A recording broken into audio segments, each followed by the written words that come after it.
Maybe you work a 9 to 5. Maybe you're a busy college student. Maybe you just struggle to find the motivation to cook for yourself. That's okay. These are 3 easy, quick, and delicious meals that anyone can make, including you. Starting off with shrimp tacos. You're gonna need shrimp as advertised. Now for shrimp tacos, you're gonna want your shrimp peeled and deveined. You can buy them that way. I did not because I particularly wanted to peel and devein them myself today. I just wasn't paying attention, and that's okay. To peel and devein, start by just twisting off the tail. Then using a nice pair of kitchen shears, go ahead and just cut the back open. Now that I say that out loud, sounds pretty vulgar, but that's okay. It's just a shrimp. Then you're just gonna strip it down, and now that the back is cut open, make sure you get rid of that really nasty poop shoot, because nobody wants to eat a poop shoot. That's probably a lie. There's probably someone out there who wants to eat a poop shoot. It's not me, but if it's you, that's okay. That's fine. I'm not gonna judge you out loud. And now that our shrimp are fully peeled and deveined, roughly 1 serving, like 9 shrimp, 3 per taco, 3 tacos for a serving, give or take. I mean, I could eat a lot of tacos, but 3 tacos I feel like is a solid staple. Give about a tablespoon of olive oil, 2 teaspoons of garlic powder, a teaspoon of onion powder, a teaspoon of paprika, a teaspoon of chili powder, a teaspoon of cumin, and then we're just gonna salt and pepper it to taste. And you might be thinking what to taste means. It literally just means that, like, to your taste. If you like things extra salty, then add extra salt. If you like things with less salt, add less salt. If you like things with a lot of pepper or less pepper, same applies. But the important thing is you add a little, then you add more, because you can always add more, but you can't take it away. And now once these are nice and coated, we'll go ahead and set them to the side. Now for our slaw, we need about a cup of shredded red cabbage. You can cut it by hand, but I generally prefer using a mandolin because it's a little bit quicker, and I like to live life on the edge. And pro tip, if you were using red cabbage, you should use gloves, or you should definitely not use anything white nearby because it just stains everything. Now we're gonna shred some carrots, which you can also do with a knife, but like, this is wonderful and saves you so much time. And if we're talking about efficiency and convenience, there's nothing more efficient than this right here. This is just efficiency at its finest. But then sometimes you're left with this weird like carrot nubbin thing, and it's a little uncomfortable to look at. Then we're gonna take a few green onion stalks, cut those into about 3-inch sections, line those up nice and pretty, just like that. And then we're just gonna cut them down the line. And it's a slaw, so it doesn't have to be perfect. It just don't want giant chunks of green onions. Or maybe you do, in which case, like, skip this step entirely. Don't be like, I can't do this because it's not gonna look very pretty. This is very not pretty, but it's going to taste exactly the same as if it was pretty. Then you're just gonna add the zest in of 1 lime. And as you're zesting, don't just like, gnaw at it, you know, take your time, go around the entirety of the lime so you don't get any of that, I think it's called the pith, the nasty pith. You don't want that pith until you're left with a mostly even-ish, okay, it's not that even, but it's relatively even lime. Then we're just gonna cut that in half and juice it right in there. Then we're just gonna add in some mayo. You can also do Greek yogurt, but mayo tastes better than Greek yogurt, so you should use mayo.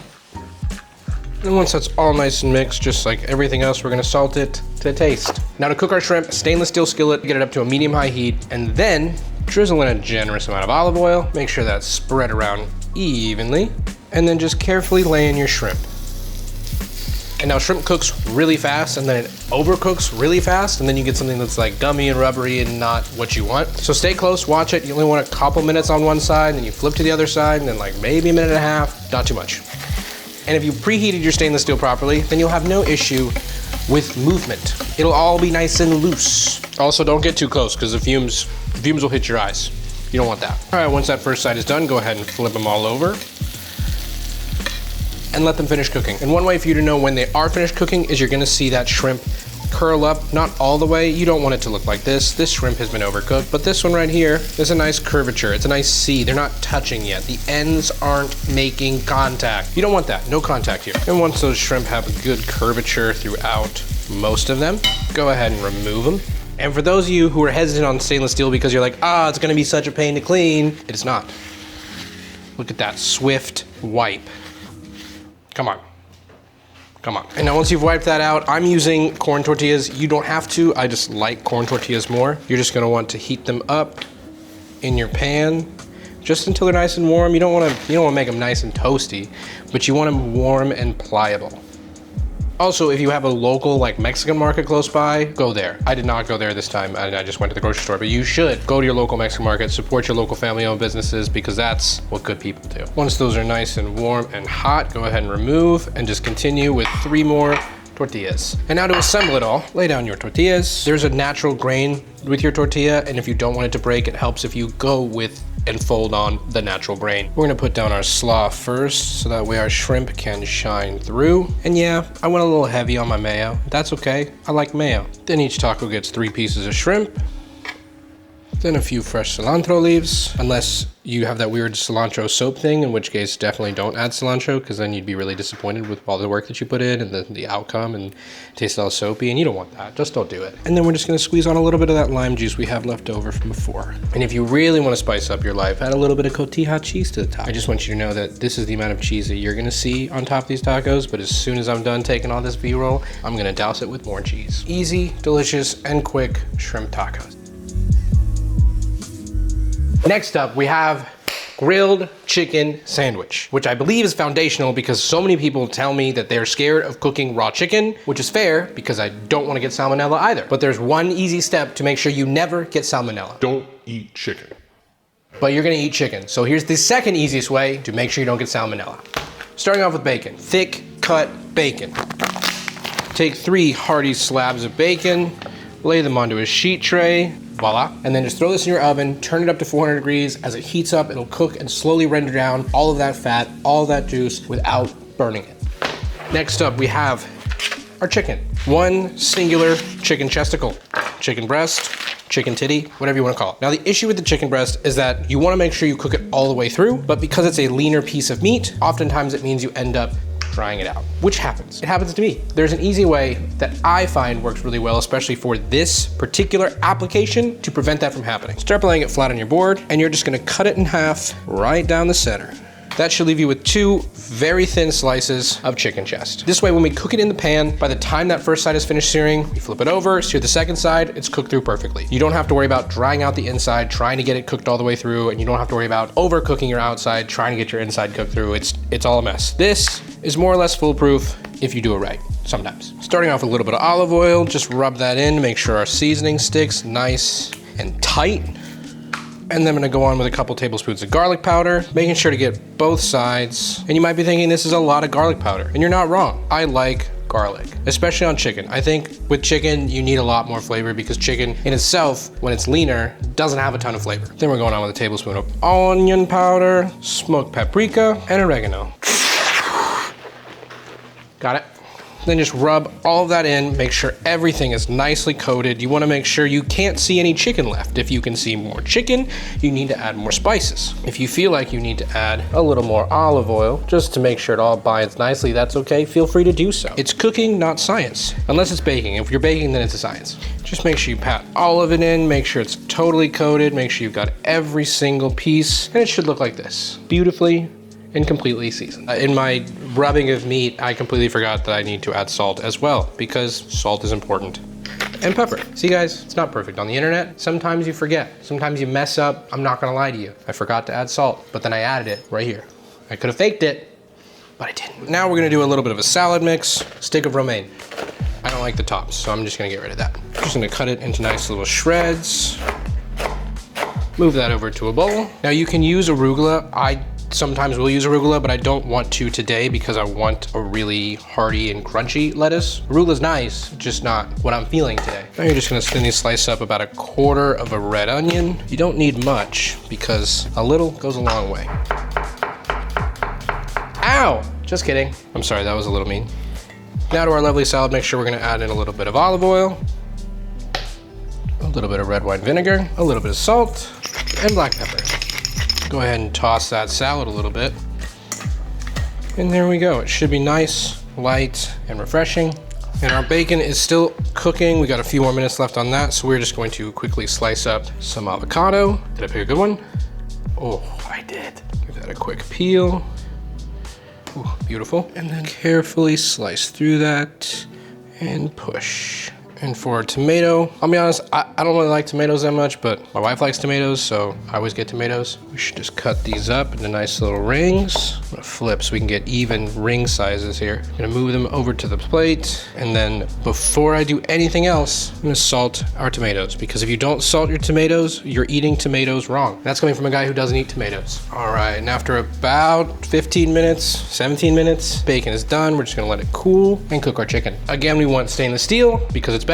Instead of olive oil, we're just gonna take a little bit of that bacon grease. We're gonna drop that right in there. It's gonna smoke up a little bit, that's okay. We're medium-high heat. Okay, remember, these are cut really thin, so that way they will cook really fast. We're just gonna lay them in. We want them to sear on both sides, and then we're golden. Look at that movage. Look at that slippage. That's why you use stainless steel, because you don't need nonstick to be nonstick. Stainless steel will be nonstick if you just treat it right, if you just take care of it. All right, we're looking pretty good, almost there. All right, it's been about 2 minutes. We're gonna go ahead and flip. Oh, look at that crust.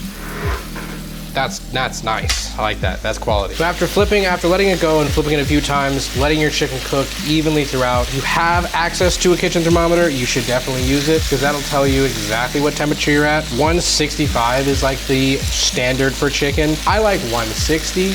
And then when you take it off, it's going to continue to rise in temp. It gets you up there. And don't be afraid. Like this one's cooked. I'm gonna remove it. But this one, not cooked yet. So I'm just gonna leave it, and that's okay. All right, now that this one is done, I'm gonna go ahead and remove it, let it rest. I'm just gonna let it rest on top of the bacon because it's all gonna end up on the same plate, so I don't see why I should dirty a secondary dish. All right, now we're just gonna slice up our bread. Preferably sourdough. I think that it's got the most life to it. Wow, that crumbed everywhere. And always go for the center. That's nice. I like that. That's a quality loaf. Oh, there's chunks of garlic in this loaf. That's cool. 2 nice sized pieces of bread, pretty uniform. We want them pretty uniform, because if they're not uniform, it's gonna be lopsided. No one wants a lopsided sandwich. All right, I'm gonna put this back in the bag. Back on top of the fridge to hide it from my cat so he doesn't try to eat it again. I've also decided that while mayo on its own is fantastic, I would like a spicy mayo. So we're just gonna go in with a little bit of mayo, a little bit of hot sauce. You can use whatever you want. You don't even have to use hot sauce. You could just use ketchup, which is hot to some people, and that's fine. I'm not judging. And now we're going back on the stove with just a little bit of butter so we can toast off our bread slices. Gently lay them in, rub them around, make sure they get nice and coated in butter, and just let them sit. Now's a great time to call someone, tell them you love them, tell them you care about them. Hello? Hey man, it's me. I just calling to say, hello? I was calling to say that I love you, man. Gotcha. Leave a message after the tone. Now just go ahead and flip your bread, and then once those are nicely toasted on both sides, just go ahead and remove them. All right, we're gonna start by laying our bread down. I would typically just torch the top of my cheese and melt it that way, but unfortunately, I'm out of butane. So instead, we're just gonna lay it down, and I'm gonna toss this into the broiler. Now we add our chicken, bacon, add in some of that dressed salad, our salted tomatoes, avocado fan, don't fall, don't fall, don't fall, don't fall, don't fall. Spread on that spicy mayo and top it. Is it ridiculous? Sure. Oh yeah. But is it gonna be delicious? I sure hope so. Grilled chicken sandwich. And now for my absolute favorite quick, easy, delicious meal. Like hands down, I can make it any day of the week. I can make it every day of the week. Creamy, delicious, saucy peanut noodles. Don't they look nice? Plus, these are arguably the quickest meal on the list and can even be quicker if you don't want to cook a meat with it. It all starts with a bowl. Go in with a couple tablespoons of quality peanut butter. That's a little more than a couple tablespoons. Let me shave a little bit off there. Peanut butter, a tablespoon of Chinese light soy sauce, a splash of dark soy sauce, half a tablespoon of rice vinegar, a touch of sesame oil, some freshly grated garlic, a little bit of fresh ginger as well, a little bit of sugar for balance, and just a pinch of salt, or to taste. Up to you. Now take a whisk and just mix it all together as best you can. It's not gonna incorporate all the way because it's just not yet, but don't worry, we have a solution for that. And now the last bit of prep you're gonna need is just a Persian cucumber. Cut off the tips and then go ahead and cut down the center so that way it lays nice and flat. Then I'm just gonna cut them in half and then thinly slice them. Once you've got these nice little flat pieces, go ahead and flatten them out again because we want matchsticks. And be careful when you're cutting them like this because they are a bit slippery and you don't want to cut off your fingertip. There you go. And now for your meat. I'm using ground pork, about a ½ pound of it.